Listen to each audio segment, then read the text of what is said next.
कार्यक्रम Akshay what may जो समर्पित है हमारे प्यारे बुजुर्गों को।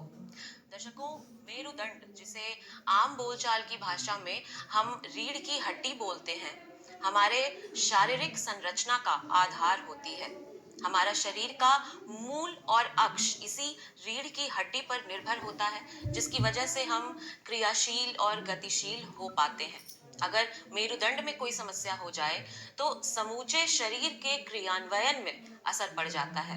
आज के अंक में हम इसी मेरुदंड के इर्द गिर्द अपनी चर्चा रखेंगे कि कौन सी समस्याएं हैं जो बुजुर्गों को आमतौर पर देखने को मिलती हैं और इन समस्याओं से बचाव कैसे किया जाए। इसके पहले कि अपने अंक में चर्चा की शुरुआत करें, आइए देखते हैं इससे जुड़ी एक छोटी सी स्टोरी। असल संपत्ति हमारा स्वास्थ्य होता है। Health is the real wealth, ऐसा हम अक्सर सुनते हैं। हाल के समय में कुछ ऐसे बड़े बदलाव हुए भी जिन्होंने हमें स्वस्थ शरीर और स्वस्थ जीवन का संदेश दिया। आखिर क्यों जरूरी है स्वास्थ्य के प्रति जागरूकता, विशेषकर बुजुर्गों के लिए? आइए समझते हैं। स्वास्थ्य ऐसा धन है जिसका संचय हमारे हाथ में होता है। जितने ज्यादा हम सजग रहेंगे उतना लाभ हमें मिलेगा। चूंकि इसके खुसूस अंदरूनी है, इसलिए सतर्कता बेहद जरूरी है। आलस्य विहीन होना, चुस्ती स्फूर्ति का अनुभव करना, स्वयं के कार्य कर पाने के काबिल होना, तन और मन में सामंजस्य होना कुछ वैशिष्ट हैं स्वस्थ होने के। हालांकि सेहतमंद रहना हर व्यक्ति के हर उम्र में जरूरी है, मगर बात जब वृद्धावस्था की आए तो इसका महत्व बढ़ जाता है। ये एक ऐसी अवस्था है कि कुदरती रूप से ही शरीर ढलने लगता है। हड्डियों, मांसपेशियों और अलग-अलग अंगों में कई बदलाव आ जाते हैं। इन्हीं कारणों से इसे ढलान की उम्र भी बोलते हैं। इस ढलान की उम्र में थोड़े ज्यादा सजग और सतर्क रहने की स्वाभाविक आवश्यकता है, नहीं तो दूसरों पर निर्भरता की संभावना बढ़ जाती है। यूं तो आज बीमारियां उम्र की मोहताज रह नहीं गई और हर किसी को अपने लपेटे में ले रही है। इस समस्या की जड़ मूलतः खान पान और जीवन शैली में है। ये दो यदि शुरू से दुरुस्त रहे तो कभी भी स्वास्थ्य संबंधी समस्या नहीं होगी। बीमार पड़कर किसी पर निर्भर हो जाना पीड़ादायक होता है। इस परिस्थिति से बचने के लिए हम सबको अपने स्वास्थ्य का भरपूर ध्यान रखना चाहिए, खासकर वृद्धों को, ताकि उनका बुढ़ापा भी चलते फिरते बीते, ना कि बीमार हो बिस्तर पर पड़े हुए। तो स्वास्थ्य रूपी धन को अर्जित करें, आत्मनिर्भर बने और खुश रहें। आइए दर्शकों, अब आपको मिलवाते हैं आज हमारे अंक में शामिल मेहमान से। आप हैं डॉक्टर आनंद भूषण, आप endoscopic spine and ortho surgeon हैं। सर, बहुत स्वागत है आपका हमारे कार्यक्रम में। और अपने विषय पर चर्चा करने से पहले हम चाहेंगे कि आप दर्शकों को अपना परिचय दे दें कि आप इस endoscopic spine and ortho surgery के क्षेत्र में आए कैसे। नमस्कार मैम, सबको नमस्कार। मेरा नाम डॉक्टर आनंद भूषण है और ये एंडोस्कोपिक स्पाइन सर्जरी के क्षेत्र में आने के लिए मेरी जो ट्रेनिंग हुई वो government medical college Kota Rajasthan, उसके बाद पीजीआई चंडीगढ़ और तत्पश्चात फिर मैं किंग्स कॉलेज हॉस्पिटल लंदन और WWL teaching hospital Wrightington England से अपनी प्रशिक्षण प्राप्त किया। उसके बाद विभिन्न कॉरपोरेट हॉस्पिटल जैसे मैक्स और फोर्टिस वगैरह में मैंने काम किया है। ये मेरी जर्नी रही है एंडोस्कोपिक स्पाइन सर्जरी और ऑर्थोपेडिक्स का। मैं अभी पटना में हूँ और इस संबंध में काम कर रहा हूँ। जी सर, हम आज रीढ़ की हड्डी पर विशेष तौर पर चर्चा करने वाले हैं। तो चूंकि ये कार्यक्रम बुजुर्गों के लिए विशेष कार्यक्रम है, तो बुजुर्गों से ही चर्चा की शुरुआत करते हैं कि हम देखते हैं कमर में और गर्दन में, रीढ़ की हड्डी में अक्सर हमें बुजुर्गों को में दर्द देखने को मिलता है। तो इसके क्या कारण हो सकते हैं, क्या मुख्य कारण हो सकते हैं, और क्या इस बात पर निर्भर करता है कि बुजुर्ग ग्रामीण क्षेत्र से हैं या अर्बन इलाके से हैं? बिल्कुल, बहुत सही सवाल है। आजकल कमर का दर्द और रीढ़ की हड्डी का दर्द बहुत ही कॉमन है और इसके जो मुख्यतः कारण होते हैं वो कैल्शियम की कमी, ऑस्टियोपोरोसिस मतलब हड्डियों का कमज़ोर हो जाना, काफ़ी समय तक झुककर काम करना, खेतों में मेहनत करना। खास करके हमारे प्रदेश बिहार में लोगों को ज़्यादा मेहनत करने की आदत है। गलत ढंग से बैठना भी एक बड़ा रिस्क फैक्टर है इसके लिए। ये सारे फैक्टर्स हैं जिसकी वजह से रीढ़ में समस्या होना आम है। सामान्यतः नॉर्मल जो दर्द है कमर का वो तो बिल्कुल नॉर्मल होता है, बट अगर उसके साथ में कुछ और प्रॉब्लम्स है जैसे साइटिका या फिर पैर में झंझनाहट, सूनापन होना, तो इन सब को थोड़ा सा सीरियस मानते हैं और किसी बीमारी के लक्षण भी हो सकते हैं। जी, हम आमतौर पर देखते हैं कि जब जैसे-जैसे उम्र बढ़ती जाती है, हमारे जो नानी और या हमारे नानी के भी आगे की पीढ़ी के जो लोग होते हैं, उनमें उन वो कमर के हिस्से से झुक जाते हैं, उनमें झुकाव आ जाता है। तो इसका क्या कारण हो सकता है? बिल्कुल, बहुत सही सवाल है। इस पे हम लोग का एज़ अ सोसाइटी ध्यान कम जाता है, बट ये बहुत कॉमन है। ख़ास करके काफ़ी ज़्यादा एज होने पे ये काफ़ी कॉमन देखा गया है, ऑलमोस्ट सब में होता है। इसके मुख्यतः कारण यही है कि हड्डियाँ कमज़ोर होना। हड्डियों के शरीर के हड्डियों को कमज़ोर होने के साथ-साथ में हमारे स्पाइन की जो हड्डी है वो भी कमज़ोर हो जाती है। और उसके कमज़ोर होने से शरीर के वजन से या फिर ऐसा कुछ झटके वाला काम जो नॉर्मल हम लोग आम दिनचर्या में करते हैं, बुजुर्गों में उस काम की वजह से स्पाइन के फ्रैक्चर्स होने के चांसेस हैं। हो सकता है कि वर्टिब्रल बॉडी टूट करके दब गई हो और आगे कर्वेचर बढ़ गया हो और वो झुकाव हो जाता है।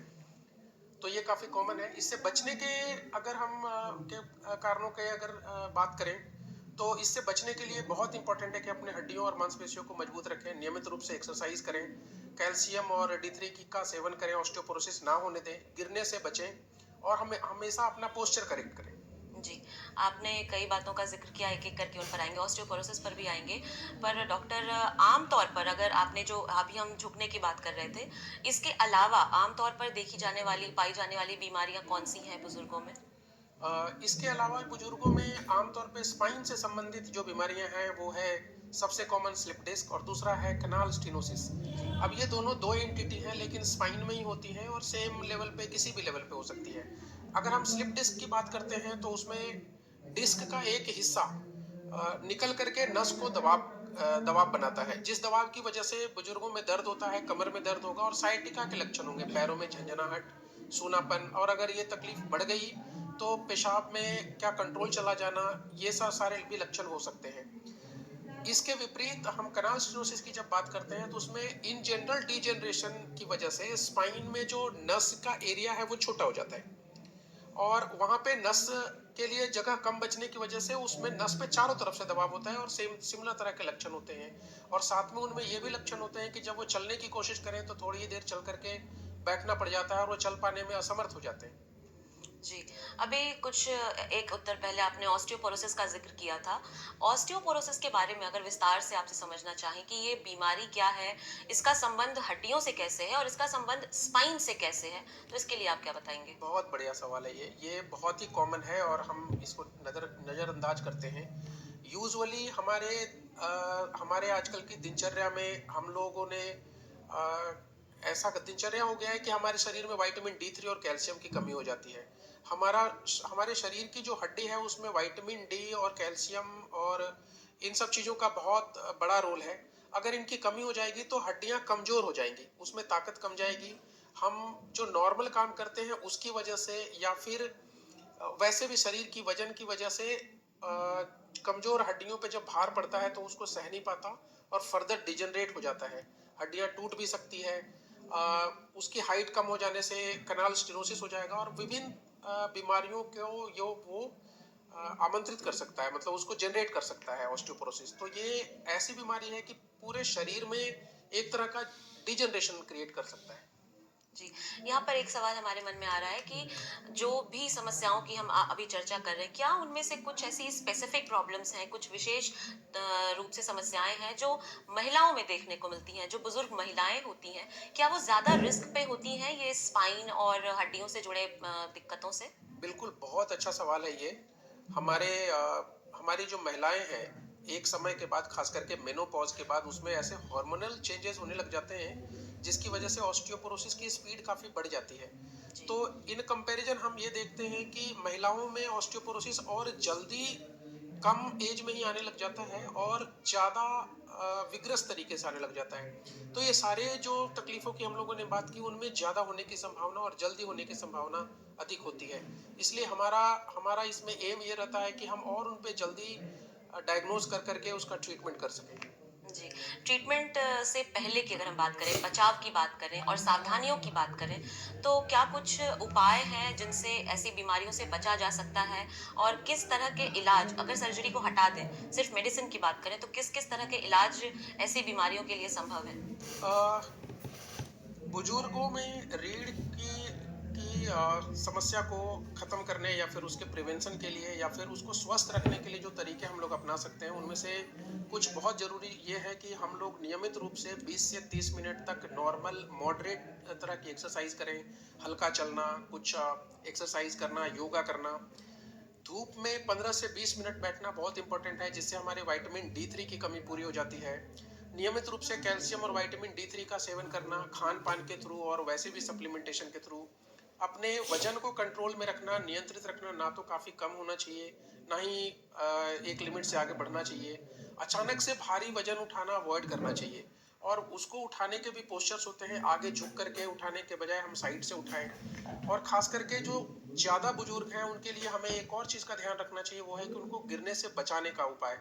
बाथरूम में रेलिंग लगा ली, जिससे कि हाथ को पकड़ करके चलने में सहूलियत हो।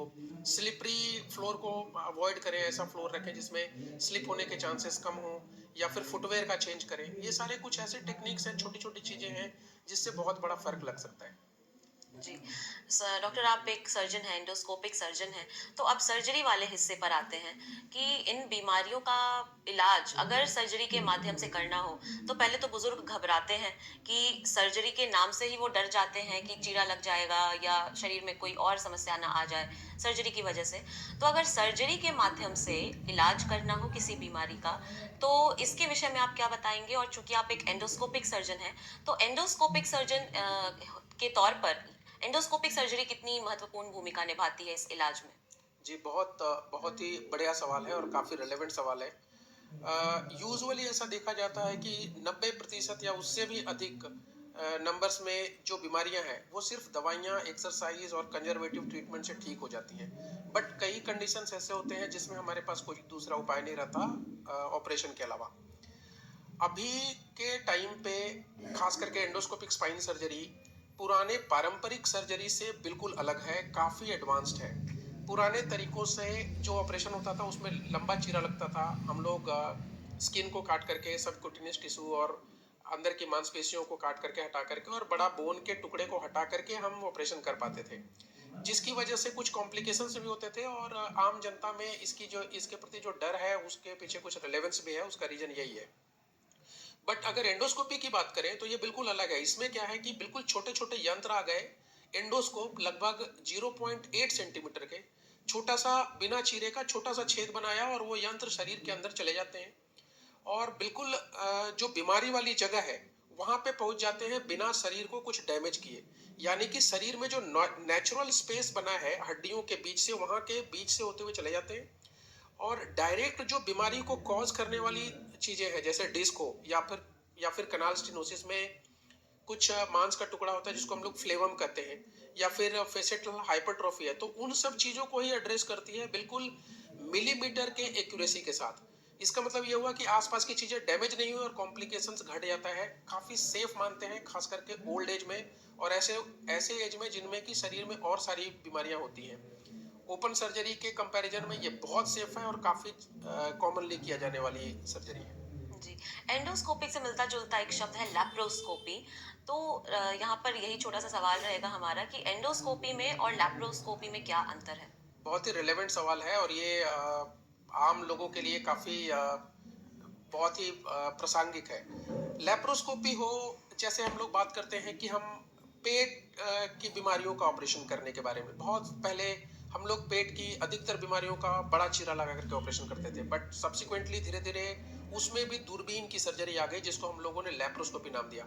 आज के ज़माने में पूरी दुनिया में सारे केंद्रों पर पेट की बीमारियों का इलाज दूरबीन से ही सबसे पहले प्राथमिकता से की जाती है। चाहे वो गॉल ब्लैडर को निकालना हो, चाहे वो अपेंडिक्स को निकालना हो, या फिर कोई सी भी सर्जरी हो। सिमिलरली हार्ट की सर्जरी भी आजकल दूरबीन से करते हैं, और न्यूरो की सर्जरी भी दूरबीन से करते हैं। सेम कॉन्सेप्ट स्पाइन में है, थोड़ा लेट आया है। वही दूरबीन है, बट उसके साइज और शेप अलग है, और सिमिलर कॉन्सेप्ट के साथ कि छोटे छेद के साथ में जा करके स्पाइन के पास जाकर के ऑपरेशन करना होता है। एक तरह से लेप्रोस्कोपी जैसा ही है, बट दूसरे जगह की बीमारी को एड्रेस करने वाली चीजें हैं। और जैसे कि लेप्रोस्कोपी और दूसरे जगह पे उसके फायदे देखे गए हैं, सिमिलर तरह का फायदा इसमें भी देखा गया है, और यही सबसे प्राथमिकता से की जाने वाली सर्जरी है। जी, मतलब दोनों जो क्रियाएं हैं लगभग एक जैसी हैं, बस शरीर के अंगों का फर्क है। डॉक्टर, आपने कुछ अपने पास इलस्ट्रेशन भी रखा है। अगर हम इसके माध्यम से आपसे पोस्चर के बारे में समझना चाहें कि पोस्चर कैसा होना चाहिए ताकि बीमारी हो ही ना, अभी तक हम इलाज की बात कर रहे थे, बचाव की बात कर रहे थे, इसी बचाव के सिलसिले से जुड़ा एक सवाल है कि पोस्चर की क्या भूमिका होती है हमारे स्पाइन को, रीढ़ की हड्डी को ठीक रखने में? बिल्कुल सही सवाल है, और ये काफ़ी रिलेवेंट है सबके लिए, खास करके हमारे बुजुर्गों के लिए। हम कुछ ऐसी छोटी छोटी चीज़ें हैं जो हम अपनी दिनचर्या में इसको इनकलकेट कर सकते हैं, और हमें बीमारी ही ना हो। तो इसमें कुछ चीज़ें हैं, खास करके हम जब बैठते हैं या फिर जब खड़े होते हैं तो हमारा पोस्चर कैसा होना चाहिए। बहुत ज़्यादा कॉमन है कि हमारे बैठने की जो पोस्चर है उसमें गड़बड़ी होने के कारण इन बीमारियों का हो जाना, या फिर इन बीमारियों का आगे फर्दर बहुत स्पीड में प्रोग्रेस कर जाने का कारण होता है। जैसे अगर हम लोग इसमें देखें, इस इलस्ट्रेशन में, तो ये जो पोस्चर है बिल्कुल जिसमें कि आगे झुका हुआ है, या फिर पीठ और चेयर के बीच में गैप है, ये ठीक नहीं है। बट ये ठीक है, क्यों? क्योंकि यहाँ पे जो नॉर्मल पोस्चर होता है स्पाइन का या पीठ का, वैसा ही चेयर का सपोर्ट दिया गया है। तो ये चेयर का सपोर्ट, जिसको लंबर सपोर्ट कहते हैं, ऐसे कर्वेचर की तरह बना होता है। यूजुअली नेचुरली हमारे पास जो हमारे जो पीठ का कर्वेचर होता है वो इस शेप में है। पीछे कमर के पास में आगे की तरफ झुकना चाहिए, तो ये उसी शेप में बना हुआ है। हमारा चेयर बिल्कुल ऐसे ही होना चाहिए, जिसको लंबर सपोर्ट चेयर कहते हैं। सिमिलरली हम अगर नीचे वाले में देखेंगे तो इसमें भी ऐसा सपोर्ट बना हुआ है।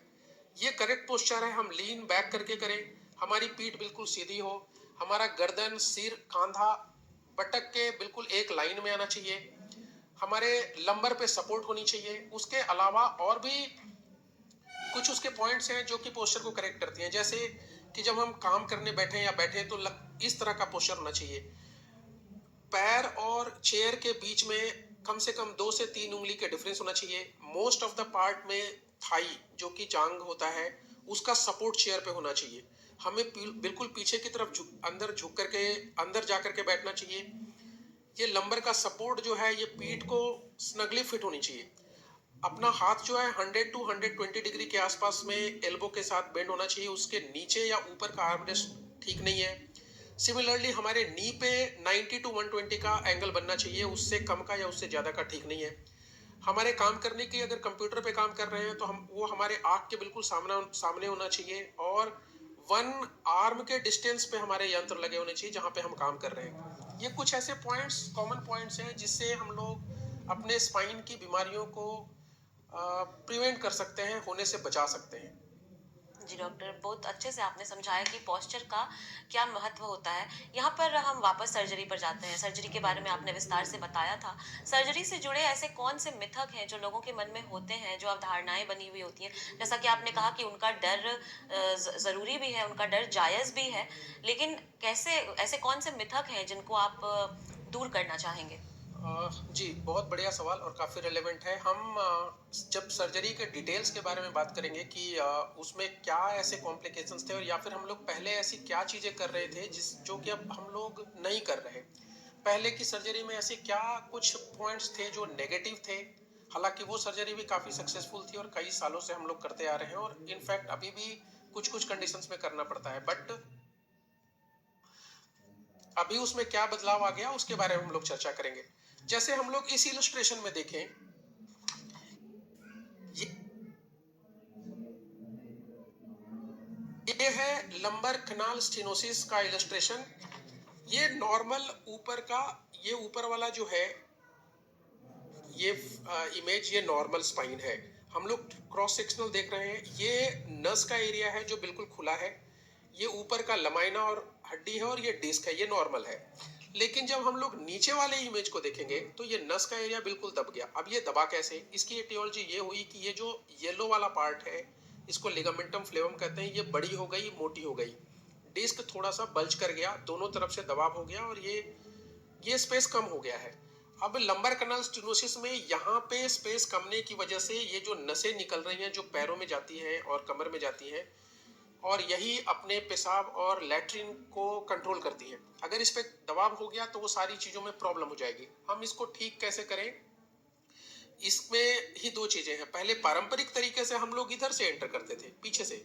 हमें सारी मांसपेशियां और बोन को काटना पड़ता था, मांसपेशियों को हटाना पड़ता था, और इस सारे बोन को काटने के बाद हम बीमारी के जड़ तक पहुंच पाते थे। और इन सबको काट करके हटाया, तब इतनी छोटी सी बीमारी के जड़ को हटा करके हमें कामयाबी मिलती थी। इस प्रोसेस में, चूंकि हमने इस इतने सारे को काटा, इस प्रोसेस में स्पाइन अनस्टेबल हो जाता था और हमें स्क्रू और रॉड लगाने की जरूरत पड़ती थी, क्योंकि इतना डैमेज करने के बाद स्पाइन अनस्टेबल रहेगा और मूव कर सकती है। इसके वजह से कॉम्प्लिकेशंस होते थे। चूंकि स्क्रू और रॉड लगाया तो 2 लेवल फ्यूज करके 1 लेवल बन जाता था। हमने नेचुरल एनाटॉमी से छेड़छाड़ कर दी, जिसकी वजह से मोबिलिटी, हमारे स्पाइन पे जो मोबिलिटी है, जो हमें नेचुरल तरीके से मिली है, वो कम जाता है, क्योंकि हमने स्क्रू और रॉड लगा दिए। ओवर द ईयर ऐसा देखा गया है कि चूंकि वहाँ की मोबिलिटी कम गई, तो उस लेवल के एक लेवल ऊपर स्पाइन में वहाँ पे डिजनरेशन हो जाने लगता था, और हमें सिमिलर काम ऊपर वाले लेवल पे भी करना पड़ता था। बट ऐसा नहीं है। एंडोस्कोपी में हम लोग क्या करते हैं कि एंडोस्कोपी में हम लोग बिना मांसपेशी को काटे, जो नेचुरल छेद है शरीर का, वहां पे हम लोग एक छोटा सा यंत्र पहुंचा देते हैं। अगर हड्डी बढ़ी हुई है तो हम लोग हड्डी को भी काट देंगे। अगर हड्डी नहीं बढ़ी हुई है तो ये जो डिस्क है या फिर जो फ्लेवम है, हम लोग उस छोटे से 3 mm या 2 mm के यंत्र से उस फ्लेवम के पूरे पूरे फ्लेवम को हटा देते थे। यानी कि ऐसा हुआ कि ऊपर की स्किन और मांसपेशी सारी बची रह गई और हमने सारा काम कर दिया। शरीर में जो नेचुरल छेद बना हुआ है उसके थ्रू जाकर के ही सारा काम कर दिया। अगर हम इसमें से देखने की कोशिश करें तो पहले पारंपरिक तरीके से ऑपरेशन करने में हमें यहाँ पहुंचना पड़ता था। चूंकि हमें बीमारी यहाँ है, यहाँ एड्रेस करने के लिए इधर से जाएंगे, ये सारे स्ट्रक्चर्स को हटाना पड़ता था। बट अब ऐसा नहीं है। यहाँ पे जो डायरेक्ट छेद बना है, हम लोग यहाँ से चले जाएंगे। यही अंतर है एंडोस्कोपी में। अगर प्रॉब्लम पीछे से रही तो हम यहाँ से चले जाएंगे, इस नेचुरल छेद से चले जाएंगे और डायरेक्ट उसको एड्रेस करेंगे। ये डिफरेंस है। इसकी वजह से बड़ा फायदा हो गया और कॉम्प्लिकेशंस के रेट घट गए। इसमें खून चढ़ाने की जरूरत नहीं पड़ती, ऑपरेशन के दौरान बेहोश करने की जरूरत नहीं पड़ती, खून ब्लड का लॉस नहीं होता, इसलिए हम लोग खून नहीं चढ़ाते, लंबे बेड रेस्ट की जरूरत नहीं पड़ती। मरीज 1 घंटे से लेकर के 12 घंटे के अंदर में सारे मरीज चलने लग जाते हैं। और दूसरी समस्याएं जैसे इन्फेक्शन का खतरा, जो कि बुजुर्गों में काफ़ी आम है, या फिर किन्हीं को हार्ट की बीमारी है, या फिर पहले से कुछ दवाइयाँ खा रहे हैं हाइपरटेंशन वगैरह की, तो इन सब चीज़ों का कॉम्प्लिकेशन रेट इसमें घट जाता है, क्योंकि हमने शरीर पे स्ट्रेस ही नहीं डाला। हमने ऑपरेशन बिना बिल्कुल चीरे का कर दिया, तो स्ट्रेस नहीं हुआ, कोई प्रॉब्लम नहीं हुई और जल्दी से ठीक हो जाते हैं। ये दोनों में अंतर है और यही सबसे आधुनिक टेक्निक है। जी बिल्कुल, आयुर्विज्ञान ने काफ़ी एडवांसमेंट कर ली है, काफ़ी तकनीकी एडवांसमेंट्स हो गई हैं आयुर्विज्ञान के क्षेत्र में। डॉक्टर, अभी वक्त हो गया है हमारी चर्चा को विराम देने का। जाते जाते आपको हमारे दर्शकों को, विशेष तौर पर बुजुर्गों को कुछ संदेश देना हो तो आप क्या देना चाहेंगे? संदेश यही है कि बुजुर्गों को सक्रिय जीवन जीना चाहिए, और आधुनिक तरीके से सारे सारे बीमारियों का इलाज संभव है। मैक्सिमम बीमारियों को तो हम लोग अवॉइड कर सकते हैं अपनी दिनचर्या में बदलाव करके, लेकिन अगर बीमारी हो गई और गंभीर समस्या हो गई तो उसका आधुनिक तरीके से काफ़ी सफल, सक्सेसफुल, बिना रिस्क का इलाज संभव है। हम डरे नहीं, जागरूक रहें और दर्द को भाग्य समझ कर ना सहें। हम इलाज कराएं और एक्टिव लाइफ जिए, यही हमारा संदेश रहेगा। नमस्कार। जी बहुत धन्यवाद डॉक्टर, आपका इस अंक में शामिल होने के लिए और इतनी महत्वपूर्ण बातें सरलता से हमारे दर्शकों तक पहुंचाने के लिए। तो दर्शकों, ये थे डॉक्टर आनंद भूषण, जो बता रहे थे कि स्पाइन से जुड़ी क्या क्या आम समस्याएं बुजुर्गों में देखने को मिलती हैं, उनका बचाव कैसे किया जा सकता है, और अगर बीमारी हो गई है तो उसका इलाज किया जा सकता है। दर्शकों, 100 बात की एक बात कि हमें सक्रिय जीवन शैली अपनानी चाहिए, अपना आहार संतुलित रखना चाहिए और प्रकृति से जुड़कर रहना चाहिए। और जैसा कि सर ने बताया कि कई सारी बीमारियां हैं जिनको हम सिर्फ बचाव से ही रोक सकते हैं, टाल सकते हैं, लेकिन अगर बीमारी हो गई है तो इतनी तकनीक हमारे पास मौजूद है कि उनका इलाज किया जा सके। तो जैसा जैसा कि सर ने कहा, दर्द को भाग्य समझकर पाल कर न रखें, बल्कि उसका इलाज करवाएं। दे इजाजत आज के अंक के लिए। मिलते हैं अगले अंक में फिर से एक नए विषय, नए मेहमान और नई चर्चा के साथ। तब तक के लिए आप देखते रहिए डीडी बिहार। नमस्कार।